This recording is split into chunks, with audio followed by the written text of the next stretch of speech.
प्यारे शिव भक्तों, मैं अंकुश और मैं राजा, हम दोनों भाई भगवान शंकर की एक अद्भुत कथा प्रस्तुत करने जा रहे हैं। आशा है यह कथा आपको बहुत पसंद आएगी और हम दोनों के साथ हमारी पूरी टीम को आपका प्यार और आशीर्वाद मिलेगा।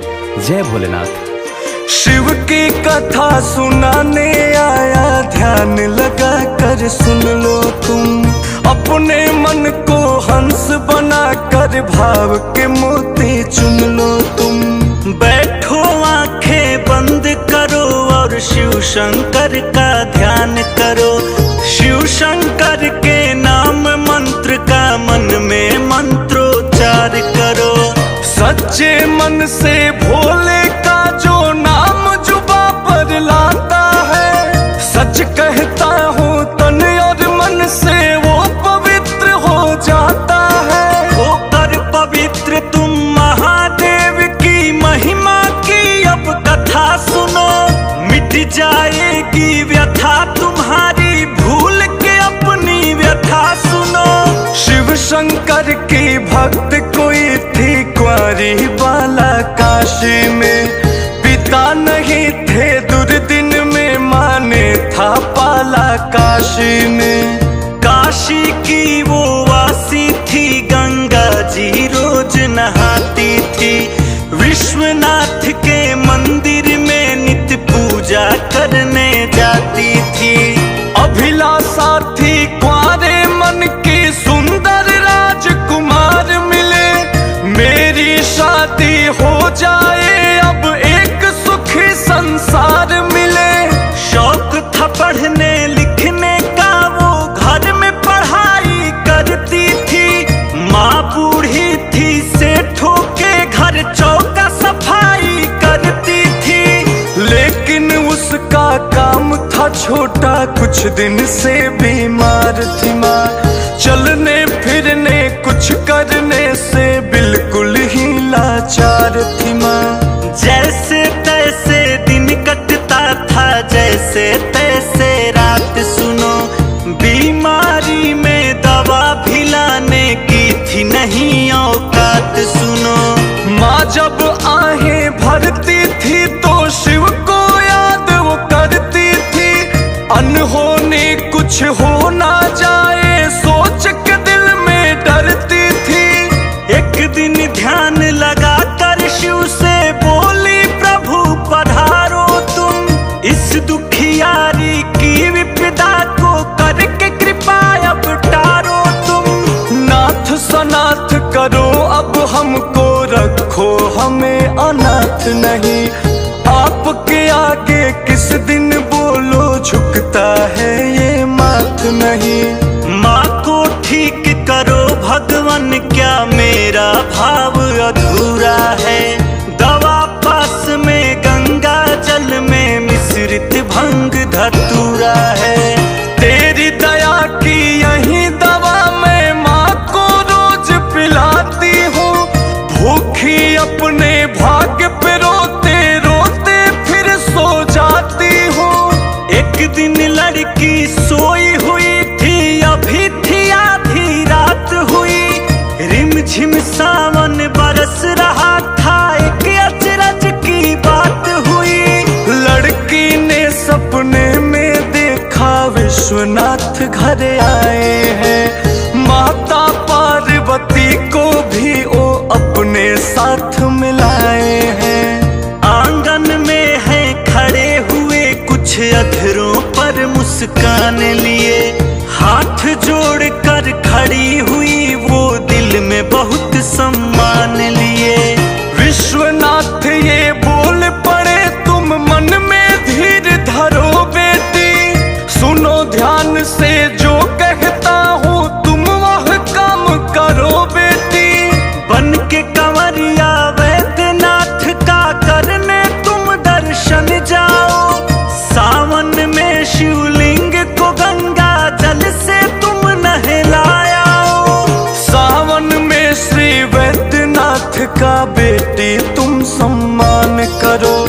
माँ को छोड़ो मुझ पर जाओ, देवघर तुम प्रस्थान करो। इतना कहकर माता के संग हुए नजर झलनाथ, हवा हुए या पल में बन गए सावन वाले बादल नाथ। खड़ी जहाँ की तहाँ थी लड़की, खुशी हृदय में भारी थी, सुख के अंतिम छोर पे उस पल पहुंची हुई दुखियारी थी। रोई हुई आंखें थी उसकी, खोई हुई थी वो लड़की, सिरहाने माता के बैठी सोई हुई थी वो लड़की। टूट गया सपना वो उसका, शिव की पुजारन उठ बैठी, उसकी माँ भी शिव शंकर का करती सुमिरन उठ बैठी।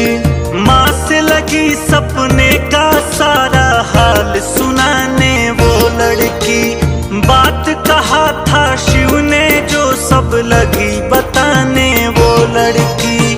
फिर महसूस किया उसने कि माँ की हालत अच्छी थी, बीमारी थी लेकिन उसकी अब कुछ सूरत अच्छी थी। माँ ने कहा अब देर करो मत, देवघर नगरी जाओ तुम, बहन के सरिया बन के कंवरिया बम बम मलख जगाओ तुम। देवघर ओ क्यों भेज रहे हैं उसका भेद वही जाने, हम तो उनके भक्त हैं उनकी बातों को ना क्यों माने।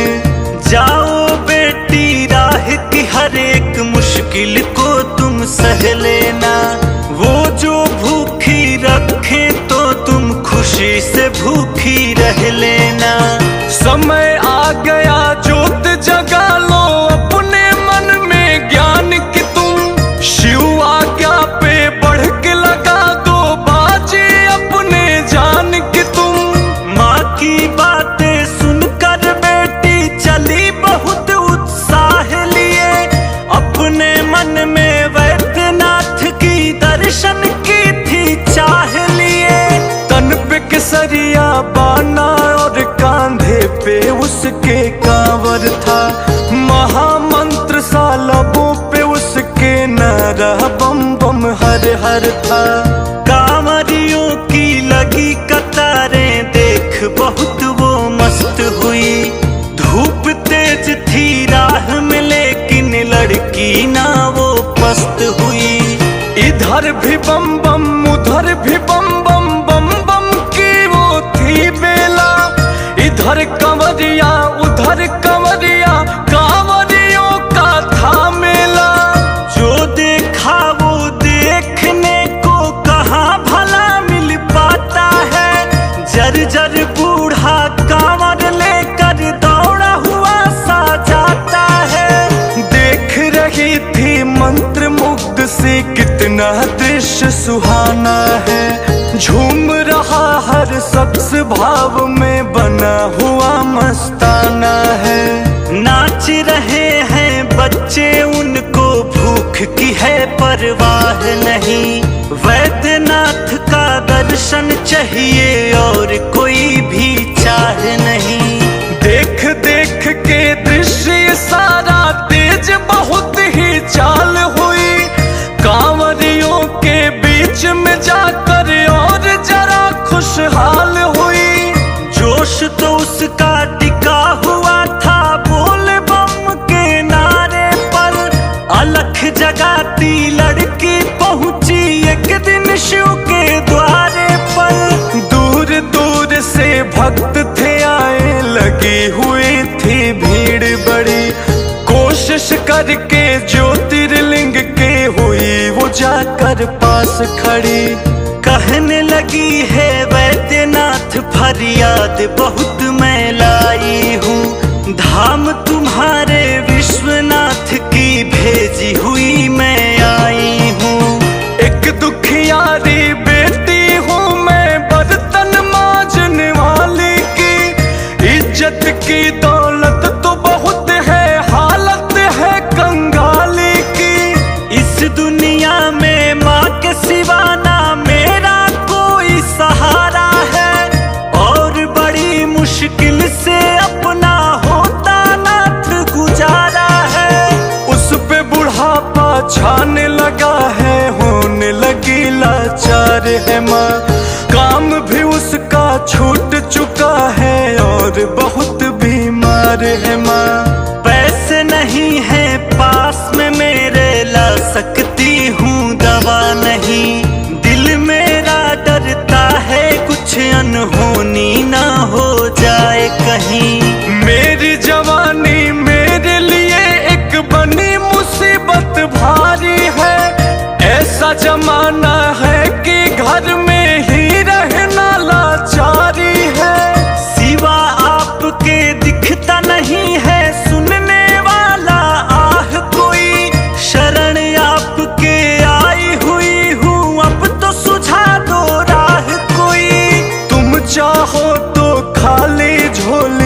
जाएगी।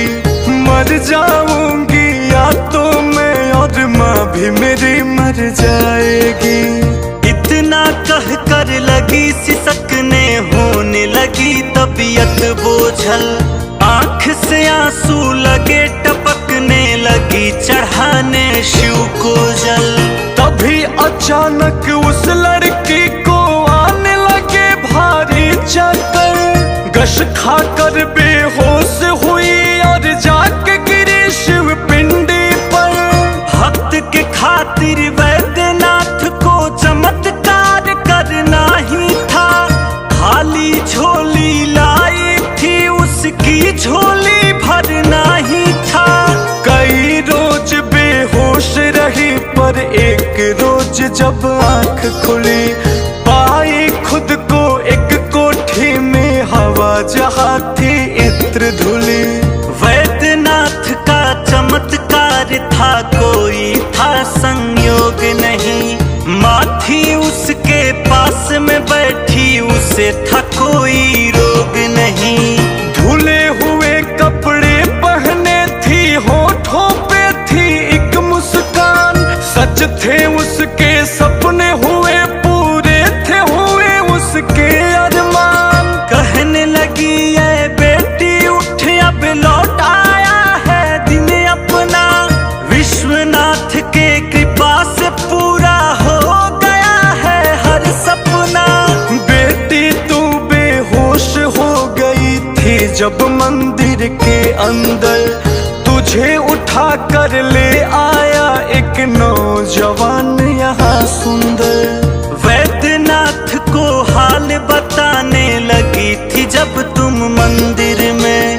रो रो करके दुखड़ा सुनाने लगी थी जब तुम मंदिर में। दुर्दिन का हर हाल सुना कर तुमको बहुत ही रोना पड़ा। देख रहा ये दृश्य था सारा, लड़का था एक पीछे खड़ा। होकर जब बेहोश गिरी तुम वैद्यनाथ के पिंडी पर। लड़का उठाया था ऐ बेटी तुझको झट आगे बढ़कर। लड़के से लोगों ने पूछा बोलो ये लड़की है कौन। उत्तर कुछ ना सूझ पड़ा तो खड़ा रहा वो कुछ पल मौन। अपनी आंखें बंद किया और शिव शंकर का ध्यान किया। कुछ आदेश मिला बाबा का, साथ में आशीर्वाद मिला। आंख खोल कर लोगों को लड़के ने दिया ये फिर उत्तर। साथ ये मेरे आई है और मेरी है ये मंगेतर। अस्पताल फिर लेके गया वो तुझे उठा कर ऐ बेटी। काशी नगरी लाया तुझे इलाज करा कर ऐ बेटी। देखो ये संयोग कि वो काशी का रहने वाला है और काशी के धनवानों में उसका रुतबा आला है। फिर मुझको भी ढूंढा और इलाज भी मेरा करवाया। बाबा ने आदेश दिया था जो वो मुझको बतलाया। बाबा ने आदेश दिया है, मैंने हामी भर दी है। ब्याह की तेरी साथ में उसके सब तैयारी कर दी है। तभी वहां पे लड़का आया, लड़की की जब पड़ी नजर। एक टक उसको देखती रह गई, लड़का था इतना सुंदर। शादी उनकी हुई धूम से, लड़की बड़ी खुशहाल हुई। शिव की भक्ति करके वो कंगाल से माला माल हुई। नित्य मगर गंगा स्नान न करना छोड़ी वो लड़की। विश्वनाथ पूजन का पावन व्रत ना तोड़ी वो लड़की। सुख के दिन वो काट रही थी अपने प्यारे पिया के घर। सोच लिया था पिया के संग में जाऊंगी कांवर लेकर। कांवर की तैयारी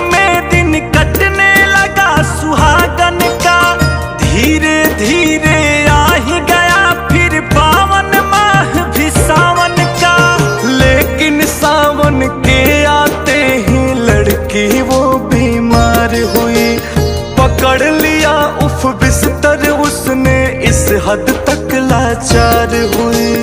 उसका पति जो भी हो सकता था वो सभी उपाय किया। डॉक्टरों को दिखाया, जाके वैद्यों से भी राय लिया।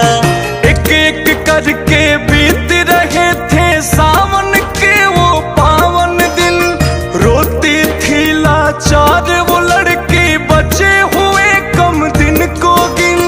विश्वनाथ और वैद्यनाथ का रटती थी वो पावन नाम। दोनों जगह का जल पीती थी दवा समझ के सुबह शाम। रिमझिम सावन बरस रहा था, अब एक दिन की बात सुनो। सोई थी बीमार वो लड़की, हुई थी आधी रात सुनो। सपने में उसने देखा कि वैद्यनाथ घर आए हैं। पार्वती माता को भी वो अपने साथ मिलाए हैं। देवघर नगरी से आकर वो खड़े हुए हैं आंगन में। लड़की बिस्तर से उठ बैठी, इतना जोश भरा मन में। वैद्यनाथ ये कहने लगे, बेटी सुन ध्यान से बात मेरी। दूर तुम्हारा दुख होगा और मिट जाएगी चिंता तेरी। इस हालत में पास मेरे ऐ बेटी नहीं आ सकती हो। आने का फल ना आके भी लेकिन तुम पा सकती हो। बन के कंवरिया विश्वनाथ को बेटी चढ़ाओ गंगा जल। तुझे मिलेगा सारे कंवरियों को मिलता है जितना फल। वैद्यनाथ और विश्वनाथ में बेटी है बस नाम का भेद। शिव पुराण पावन पढ़ लेना, चाहे पढ़ लेना तुम वेद। इतना कह कर बाबा ने फिर उसको आशीर्वाद दिया।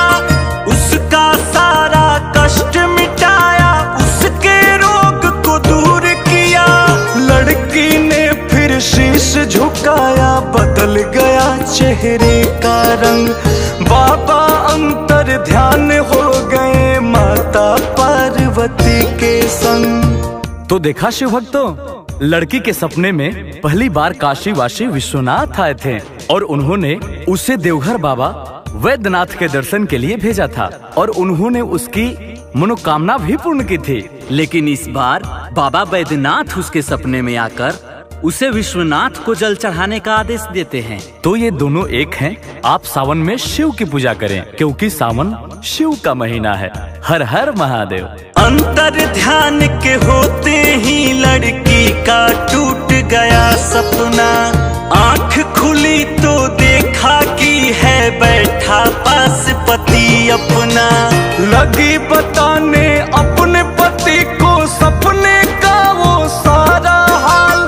शिव के भक्त को कर दिया था शिव की भक्ति ने खुशहाल। हुई सुबह तो दोनों पहुँचे दशाश्वमेध के पावन घाट। गंगा नहाए और बनाए दोनों कंवरिया वाला ठाट। कांवर में गंगा जल भर वो विश्वनाथ को नहलाए।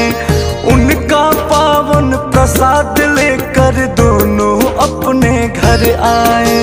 नहीं जो देवघर जा सकते हैं उनके लिए सुझाव है ये। सुन लो भक्तों, महादेव शंकर के मन का भाव है ये। अपने गांव नगर में जो भी शिव का मंदिर हो पावन, उसमें जाना और मूरत को नहलाना तुम भर सावन। सुबह की पूजा सांध्य आरती का जो दीप जलाओगे, मन चाहा वर महादेव से ऐ भक्तों